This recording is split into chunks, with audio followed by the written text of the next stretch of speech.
Ready? Okay. Can you please state your name? Joe Lorenko. Okay. Why did you want to join the Marines? I was pretty much not doing anything with my life. Alright, what the fuck? Cut. No, it's okay. Keep going. It's fine.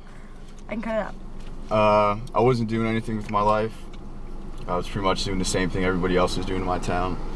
What town? East Hanover, New Jersey. Okay. How long did you sign up for? 4 years. And what was your job and what unit were you in? I was infantry 0311 and wait, where was I stationed? Is that what you asked? What was your job? Infantry. Like what is that? People who don't know. Infantry is pretty much the guys like on the ground fighting. Okay. How did you feel when you first left your family and friends to leave for boot camp?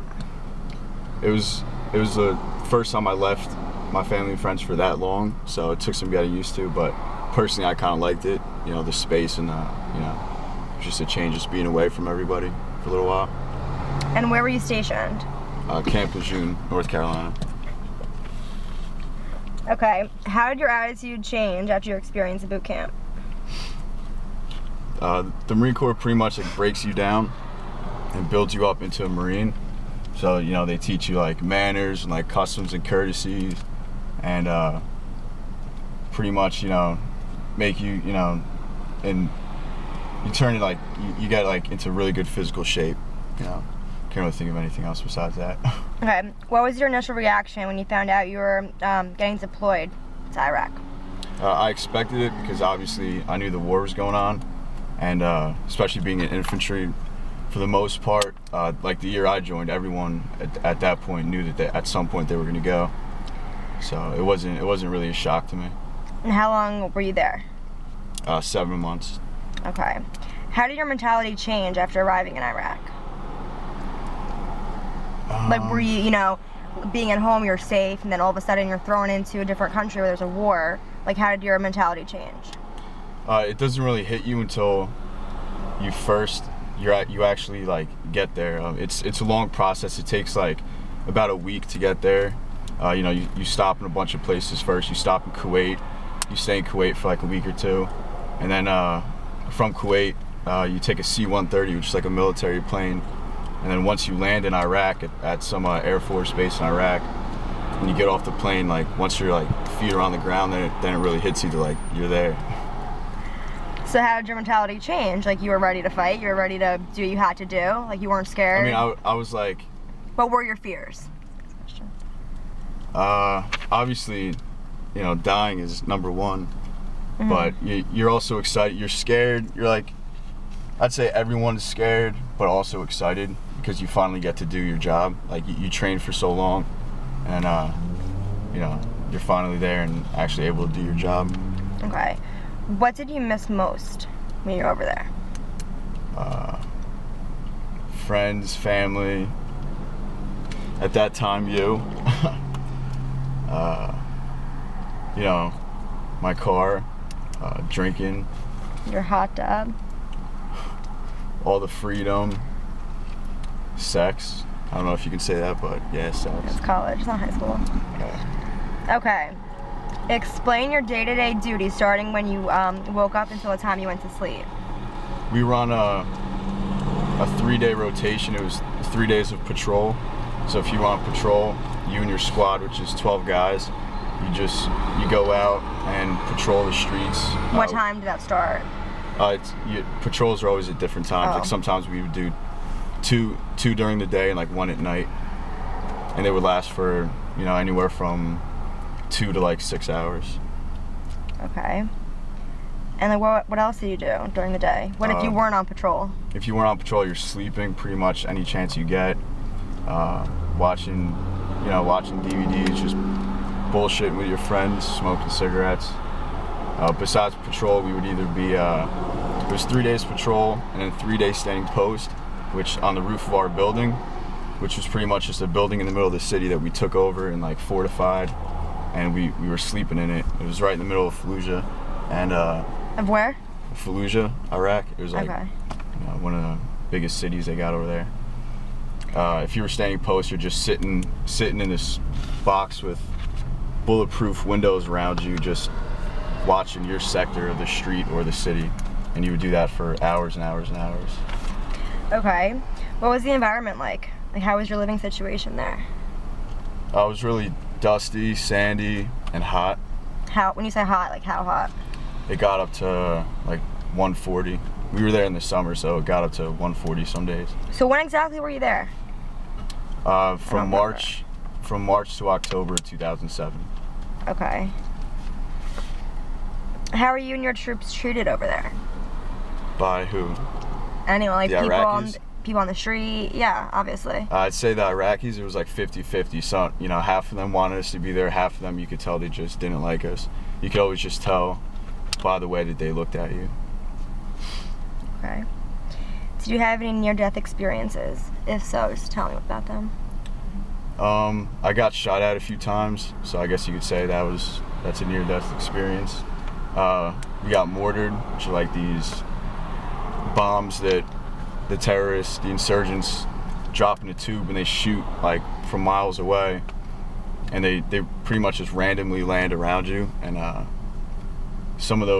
few times some of those landed pretty close to us, so that was pretty crazy. Okay. Do you lose any friends over there? People in your whatever area, section? Yeah, we lost a couple of guys. And how did that affect you? It's always a shock.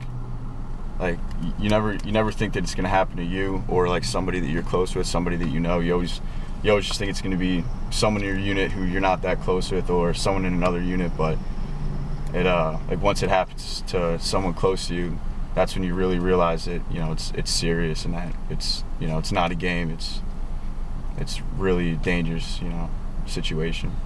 So it affected you pretty much. Like, were you sad? Like, you were upset? Shed tears? At first, you really just get kind of angry, and then you start, and then you miss the person and all that. So you're really angry. You get sad, and then pretty much the rest of the time that you're there, for me at least, the rest of the time I was there, I just felt like I was fighting for that person. You know, like that. In a way, it kind of kept me going. But it did make you. It does make everyone a little more scared, because then you realize the reality of it, and how it can happen to anybody. It doesn't matter who you are. Okay. Explain how you felt when your time in Iraq was up and you were able to return home. I was like so excited. Like it was probably the longest 7 months of my life. I was definitely ready to go home. And yeah, I was just happy to get back and see everybody, you know, family, friends, and go back to doing the things I used to do. Like what? Going out drinking, just having a good time, you know, not having to worry about people trying to kill you all the time. Okay. Do you want a water break? No. Really good. Okay. How did your experiences in Iraq change your life? You learn to like not take things for granted. You know, so I'm guessing your outlook on life is different. Explain that. How did it change? Well, the one thing I really noticed was that like little dumb things really don't matter, like who's dating who, and like getting your food, and like, oh, my fries aren't like hot. Like, I don't know. It's just when you deal with like life and death situations, like the little things really don't matter to you anymore. It's kind of annoying hearing people complain about dumb shit. Okay. How does it feel to be known as a hero to the American people? It's great. I mean, it's a good thing that people, you know, appreciate us. Do you take advantage of your title or whatever that you were in the Marines? Like when you go out, do they give you discounts? Do they? Yeah, like, so a lot of places offer like military discounts, but like Marines are taught to, like, you know, to be pretty humble. That's why like the Army, like they're allowed to walk around like in their uniform. Like we can wear a dress uniform, but they're allowed to. They can do that too, and the camouflage thing. They can walk around in their camis, and like Marines can't. We're just taught to be humble. So I mean, I don't walk around saying, "Hey, I was a Marine," but like if someone sees a sticker on my car or something like that, and they ask, I'll tell them. Okay. What are you currently doing with your life? Right now, I'm on unemployment because Jersey hooks it up after you get out of the military. But besides that, I'm taking advantage of the GI Bill and going to school, and I'm trying to be a cop. What school are you going to? CCM. Okay. What are your goals? My goals are stay out of trouble, become a cop. I mean, that's what I really want to do now. Where do you see yourself in 10 years from now, or where would you like to be? Obviously, I would like to, by then, you know, be a cop, be a police officer. You know, I don't really care where. 10 years, maybe have a family, maybe a kid. Okay, so that was my last question, but I know you have tattoos, like for the Marines, so explain them. I'm not gonna like have you strip in the car, but just explain. Okay, you have the USMC. Yeah. Okay, where's that located? I forget. It's right here on my arm. Okay, left arm, and you got that just because Marines. Yeah, everyone pretty much, for the most part, every Marine gets that. Okay, the dog tags, right? Yeah, I have my, they're called meat tags. I have it on my right side. It's like all the information that's on my dog tag, just on my body. And then what about the burn? Explain that to them. I have a brand. It says 0311. That's my job number. That's infantry rifleman. And I have it down my left side. My whole squad, we were in Iraq one day. It was like real hot. It was like 130 degrees. We were actually tearing down this position we were at. So they came and took all our water and all that stuff. So I mean, we were just kind of going crazy out there. And someone just came up with the bright idea to start branding each other. So next thing you know, like my whole squad had done it, and we got in a little trouble for it, but I definitely like it. I think it looks cool. And what about any other tattoos that you want to talk about? Does Jesus have anything to do with it? Because you have Jesus on your On my left chest. Okay, I knew that. And there's another one you told me about. I have Veni Vidi Vici on my right bicep, which means I came, I saw, I conquered, but Okay. I got that on my second deployment in Turkey, and I was blackout drunk, and I don't remember getting it. Okay, so how long were you in Turkey for? Just 3 days, but it was. Oh, I mean like when you went overseas again. You went overseas twice, I remember. Yeah, it was another 7-month deployement. We were on a Navy ship, and we just stopped at a whole bunch of countries, some to train, some to just party. Okay. Well, that's the end of the interview. Thank you for your time. You're welcome.